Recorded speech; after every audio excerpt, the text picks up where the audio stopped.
M ലീച്ചിൻ്റെ the dictionary of folklore mythology and legend എന്ന ഗ്രന്ഥത്തിലാണ് 21ഓളം നിർവചനങ്ങൾ കൊടുത്തിരിക്കുന്നത്. ആ 21 നിർവചനങ്ങളിലേക്ക് നമ്മൾ വിശദമായിട്ട് സഞ്ചരിക്കുന്നില്ല, മറിച്ച് 4 പ്രധാനപ്പെട്ട നിർവചനങ്ങൾ മാത്രം എടുത്തൊന്ന് പരിശോധിക്കുകയാണ് ചെയ്തത്. അപ്പോൾ ഈ നിർവചനങ്ങളുടെ അപൂർണതയെപ്പറ്റി നമ്മൾ നേരത്തെ സംസാരിച്ചിട്ടുണ്ടെങ്കിലും അതിനെക്കുറിച്ച് കുറച്ചുകൂടി വിശദീകരിക്കേണ്ടതുണ്ട് എന്ന് തോന്നുന്നു. അങ്ങനെ പറയാനുള്ളൊരു കാരണം, മലയാളത്തിലെ വളരെ പ്രശസ്തനായ ഫോക്ലോറിസ്റ്റ് രാഘവൻ പയ്യനാടിൻ്റെ ഫോക്ലോർ എന്ന ഗ്രന്ഥത്തിൽ നിർവചനത്തിൻ്റെ പരിമിതികളെക്കുറിച്ച് വളരെ വിസ്തരിച്ച് അദ്ദേഹം സംസാരിക്കുന്നുണ്ട്. അതിൽ അദ്ദേഹം ചൂണ്ടിക്കാണിക്കുന്ന ഒരു കാര്യം, ആദ്യകാല ഫോക്ലോറിസ്റ്റുകളായി അറിയപ്പെട്ടിരുന്നവരിൽ പലരും ആന്ത്രോപോളജിസ്റ്റുകളായിരുന്നു എന്നുള്ള ഒരു കാര്യമാണ്. വേറൊരു വിജ്ഞാന ശാഖയാണ് ആന്ത്രോപോളജി. ആന്ത്രോപോളജി എന്ന് പറഞ്ഞാൽ നരവംശാസ്ത്രം. മനുഷ്യൻ്റെ ജീനസിനെ പറ്റിയിട്ടും മനുഷ്യനെക്കുറിച്ചിട്ടൊക്കെ പഠിക്കുന്ന ശാസ്ത്രമാണത്, നരവംശാസ്ത്രം. ഈ നരവംശാസ്ത്രകാരന്മാരാണ് 21 നിർവചനങ്ങൾ നൽകിയവരിൽ കൂടുതലായിട്ടും ഉള്ളത്. അതിൽ 13 പേര് ആവർത്തിക്കുന്ന ഒരു കാര്യം, ഫോക്ലോർ എന്ന് പറയുന്നത് ഒരു വാമൊഴി രൂപമാണ് എന്നുള്ള ഒരു കാര്യമാണ്. 13 തവണ അത് ആവർത്തിക്കുന്നുണ്ട് ആ ഒരു കാര്യം. രണ്ടാമത്തെ കാര്യം, ഫോക്ലോർ പാരമ്പര്യവുമായിട്ട് ബന്ധപ്പെടുത്തിയിട്ടാണ് ഫോക്ലോറിനെ ഇവരൊക്കെയും അവതരിപ്പിച്ചത്. ഫോക്ലോർ പാരമ്പര്യമാണ്, പരമ്പരാഗതമായിട്ട് കൈമാറിയതാണ്, പാരമ്പര്യത്തെക്കുറിച്ചുള്ള അന്വേഷണമാണ് എന്ന് പറയുന്നതിൽ യാതൊരു തെറ്റുമില്ല. അത് തികച്ചും വസ്തുതാപരമായ കാര്യം തന്നെയാണ്. പക്ഷേ ഫോക്ലോറിനെ ഒരു വാമൊഴി രൂപം മാത്രമായി കണക്കാക്കുമ്പോൾ, നിർവചിക്കുമ്പോൾ അതിന് ഒരുപാട് അപാകതകളുണ്ട് എന്ന് നമുക്ക് കണ്ടെത്താൻ കഴിയും. രാഘവൻ പയ്യനാട് പറയുന്ന പ്രധാനപ്പെട്ട 2 വാദങ്ങൾ ശ്രദ്ധിച്ചു കഴിഞ്ഞാൽ വാമൊഴിയാണ് ഫോക്ലോർ എന്ന് പറയുന്നതിൻ്റെ പരിമിതികളെ നമുക്ക് എളുപ്പത്തിൽ മനസ്സിലാക്കാൻ വേണ്ടി കഴിയും. അതിലൊന്ന് കർണാടക സംഗീതമാണ്. കർണാടക സംഗീതം വളരെ പരമ്പരാഗതമായിട്ട് കൈമാറി കിട്ടിയതാണ്, അത് വാമൊഴിയായിട്ട് കൈമാറി കിട്ടിയതാണ്, ശാസ്ത്രീയമാണത്. പക്ഷേ അതിനെ ആരും കർണാടക സംഗീതത്തെ വാമൊഴിയായി പരമ്പരാഗതമായിട്ട് പകർന്നു കിട്ടിയ കർണാടക സംഗീതത്തെ നമ്മൾ ഒരിക്കലും ഫോക്ലോറായിട്ട് കണക്കാക്കുന്നില്ല.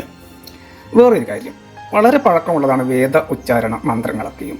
വേദോച്ചാരണ മന്ത്രങ്ങൾ വാമൊഴിയായിട്ട് തന്നെയാണ് പകർന്നു കൊടുക്കപ്പെട്ടിരുന്നത്.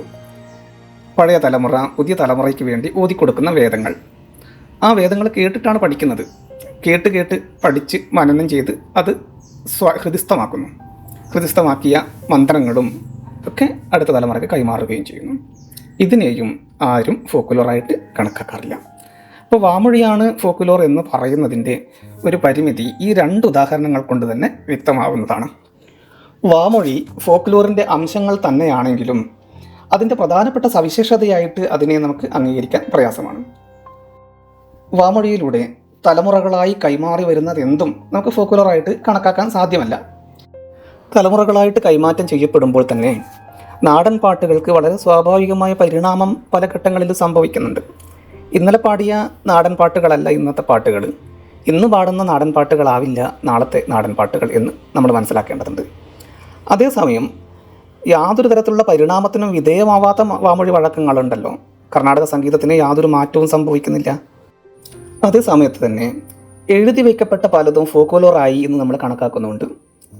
ചില മന്ത്രങ്ങൾ, അനുഷ്ഠാനപരമായ കലാരൂപങ്ങളിൽപ്പെടുന്ന ചില മന്ത്രങ്ങൾ, കന്ത്രവൻ പാട്ട് പോലുള്ള ചില പാട്ടുകളുണ്ട്, അനുഷ്ഠാന കലാരൂപമാണ്. അപ്പോൾ അങ്ങനെ ഓലയിൽ എഴുതി വയ്ക്കപ്പെട്ട ചില മന്ത്രങ്ങളെ നമ്മൾ ഫോക്ലോറിൽ ഇന്ന് ഉൾപ്പെടുത്തുകയും ചെയ്യുന്നുണ്ട്. അതുപോലെ വാമൊഴിയിൽ നിന്നും വ്യത്യസ്തമായ ധാരാളം രൂപകങ്ങളെ നമുക്ക് ഫോക്ലോറിനോട് ചേർത്ത് നിർത്തേണ്ടി വരുന്നുണ്ട്. ഉദാഹരണത്തിന് നാടോടി നൃത്തങ്ങൾ, ധാരാളം നാടോടി നൃത്തങ്ങൾ നമുക്കുണ്ടല്ലോ. അതുപോലെ നാടോടി നാടകങ്ങൾ, വെള്ളരി നാടകം, അങ്ങനെയുള്ള നാടകങ്ങളൊക്കെ ഉണ്ടല്ലോ നമ്മുടെ നാടകങ്ങൾ. മുടിയേറ്റ് പോലുള്ള അനുഷ്ഠാന നാടകങ്ങളുണ്ട്, നാടോടി നാടകങ്ങളുണ്ട്. അങ്ങനെയുള്ള നാടോടി നാടകങ്ങളും നാടൻ പാചകവിദ്യയും നമ്മുടെ ഗ്രാമാന്തരങ്ങളിലുള്ള ധാരാളം ചടങ്ങുകളും ഒക്കെ നമ്മൾ സ്വാംശീകരിച്ചിരിക്കുന്നത് എങ്ങനെയാണ്? അത് വാമൊഴിയിലൂടെയൊന്നുമല്ല, മറിച്ച് അനുകരണത്തിലൂടെയാണ്. നമ്മൾ ആരോ കണ്ടത് നമ്മൾ അനുകരിക്കുന്നു, അത് നമ്മൾ സ്വാംശീകരിക്കുകയാണ് ചെയ്യുന്നത്. ഒരു തെയ്യം കലാകാരൻ്റെ കുടുംബത്തിൽ പിറന്ന ഒരു കുട്ടി തെയ്യം കലാകാരനായി മാറുന്നത് വാമൊഴിയായിട്ട് കിട്ടിയതുകൊണ്ടല്ല, അതിനെ അനുകരിച്ച് പഠിക്കാനുള്ള ഒരു സാംസ്കാരിക ചുറ്റുവട്ടം ആ വീട് ആ കുട്ടിക്ക് നൽകുന്നത് കൊണ്ടാണ്.